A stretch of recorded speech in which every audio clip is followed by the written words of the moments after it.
Hi friends, మళ్ళీ ఈరోజు మీకు ఇంకో కథతోటి మేము ముందుకు వస్తున్నాం.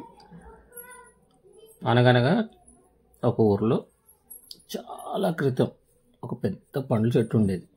ఒక చిన్న పిల్లవాడు చాలా ఇష్టంగా ప్రేమగా దాని చుట్టూ ఆడుకునేవాడు. ఓ రోజు చెట్టు పైకి ఎక్కాడు, పండ్లు కోసుకుని తిన్నాడు. ఆ చెట్టు నీడలో కాసేపు పడుకున్నాడు. ఆ అబ్బాయి ఆ చెట్టుని ఎంతగానో ప్రేమించాడు. ఆ చెట్టు కూడా ఆ అబ్బాయిని తన వద్ద ఆడుకోవడాన్ని చాలా ఇష్టపడేది. అతన్ని అమితంగా ప్రేమించేది. కాలం గడిచింది. చిన్న పిల్లవాడు పెరిగి పెద్దవాడయ్యాడు. ఇప్పుడు ఎక్కువగా ఆ చెట్టు నీడలో ఆడుకోవడం లేదు. కొంతకాలం తర్వాత ఓ రోజు ఆ బాలుడు చెట్టు వద్దకు వెళ్ళాడు. ఎందుకో విచారంగా ఉన్నాడు. రా, వచ్చి నా వద్ద ఆడుకో అని చెట్టు అడిగింది. బాలుడు, నేను ఇంకా చిన్నపిల్లవాడినా? కాను, చెట్టు చుట్టూ తిరుగుతూ ఆడుకునే వయసు కాదు నాది. నాకిప్పుడు ఆడుకోవడానికి బొమ్మలు కావాలి, అవి కొనడానికి డబ్బులు కావాలి అన్నాడు. చెట్టు, నా దగ్గర డబ్బులు అయితే లేవు, కానీ నువ్వు ఒక పని చేయవచ్చు.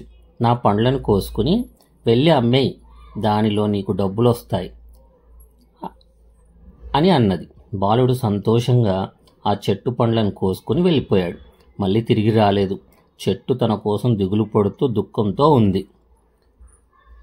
క్రమంగా ఆ బాలుడు పెద్దవాడై యువకుడిగా మారాడు. ఓ రోజు అతను రావడం చూసి చెట్టు చాలా సంతోషపడి, రా, నా వద్దకు వచ్చి ఆడుకో అని ఆహ్వానించింది. నీతో ఆడుకునే సమయం లేదు.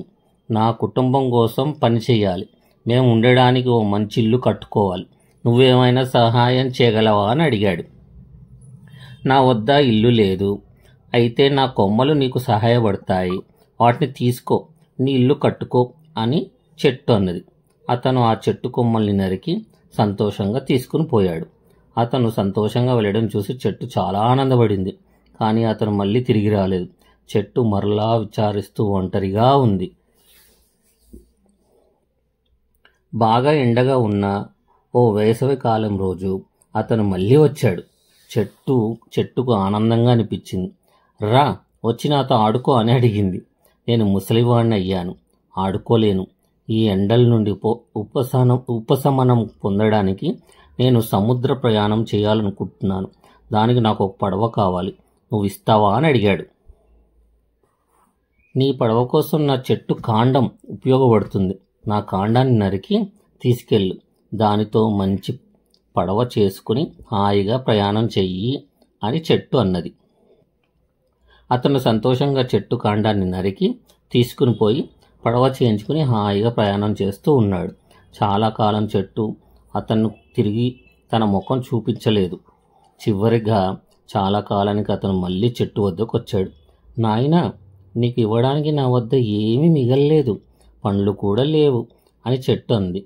ఏమి ఇబ్బంది లేదు, నాకు తినడానికి పళ్ళు లేవులే అన్నాడు చెట్టు. నువ్వు ఎక్కడికని నా కాండం కూడా లేదు. ఎక్కడానికి నాకు బలం లేదు, ముసలివాణ్ణి కదా అని అన్నాడు. నిజంగా నీకు ఇవ్వడానికి నా వద్ద ఏం లేదు, చచ్చిపోతున్నా నా వేర్లు తప్ప అంటూ ఏడుస్తూ చెప్పింది చెట్టు. నాకు కూడా ఇప్పుడు ఏదీ అవసరం లేదు, చాలా అలసిపోయాను. విశ్రాంతి తీసుకోవడానికి ఓ మంచి ఆసరా కావాలి అన్నాడు. వృద్ధ చెట్టు వేర్లు ఒరిగి విశ్రాంతి తీసుకోవడానికి మంచివి, అనుకూలంగా ఉంటాయి. నాయనా, రా, వచ్చి నా వేర్లపై ఒరిగి కాస్త విశ్రాంతి తీసుకో అన్నది చెట్టు. అతను కూర్చున్నాడు. సంతోషంగా ఏడుస్తూ సేద తీర్చింది చెట్టు. ఇది మనందరి కథ. ఆ చెట్టు మన తల్లిదండ్రులు లాంటిది. చిన్నప్పుడు అందరం తల్లిదండ్రుల వద్ద వారితో ఆడుకుంటాం. కొంచెం పెద్ద అయ్యాక వారిని వదిలిపెడతాం. మనకు అవసరమైనప్పుడు లేదా ఏదైనా కష్టం వచ్చినప్పుడు మాత్రమే మన తల్లిదండ్రుల వద్దకు వెళ్తాం. వారు ఏ పరిస్థితుల్లో ఉన్నా సాధ్యమైనంతలో మీరు సంతోషం ఉండడానికి చేయాల్సిందంతా చేస్తారు.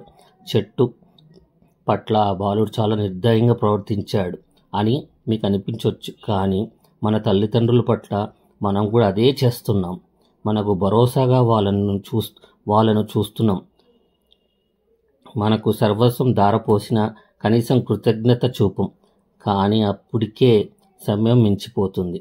ఈ కథలో నీతి: మీ తల్లిదండ్రులను ప్రేమగా సంరక్షించండి. వారు కూర్చున్న ఖాళీ కుర్చీని చూసినప్పుడు మీకు వారి విలువ, వారు లేని లోటు తెలియవస్తుంది. మన తల్లిదండ్రులను మనల్ని ఎంతగా ప్రేమించారో తెలుసుకోలేం. మనం తల్లిదండ్రులుగా మారినప్పుడు అనుభవంలోకి వస్తుంది. కథ అందరికీ అర్థమై ఉంటుంది.